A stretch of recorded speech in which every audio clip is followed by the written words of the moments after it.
Бүтін дүния татарша диктант акциясына мөслимләр актив кушылды. Диктантка район үзәк китапханәсендә старт бирелде. Бирдә күпчелекне урта буын вәкилләре тәшкил итте. Китапханәдә 10-тән артык райондашыбыз диктант язды. Диктант тексты Гомәр Бәширов әсәреннән алынган иде.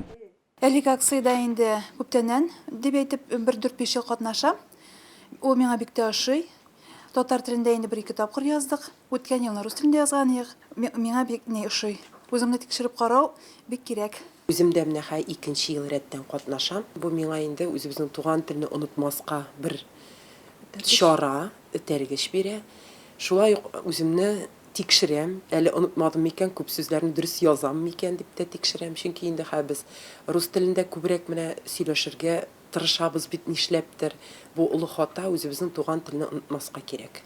Бу көнне Мизгел яшьләр үзәгендә һәм Җәмигъ мәчетендә дә диктант язу оештырылды. Татарча диктант акциясе быел 3 көн дәвам итә. Иртәгә акция мәктәпләрдә оештырыла. Район буенча 20дән артык майданчыкта диктант язылды. Акциядә 1000дән артык кеше катнашты. Текстны әйтеп яздыру инде миңа бер дә авыр булмады, чөнки мин гомер буе татар теле һәм әдәбият укыттым. Менә бүген инде иптәшләремә текстны әйтеп яздырдым.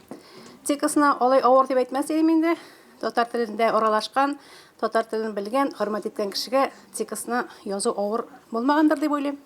Татарча диктант татар телендә хатасыз язарга өйрәтү, әдәби татар телен кулланучыларның даирәсен арттыру, орфографик һәм грамматик хаталарны тикшерү максатыннан үткәрелә. Диктант нәтиҗәләре diktant.tatar сайтында чыгачак. Римма Авзалова, Динар Менхаҗев, Мөслим телевидениесе.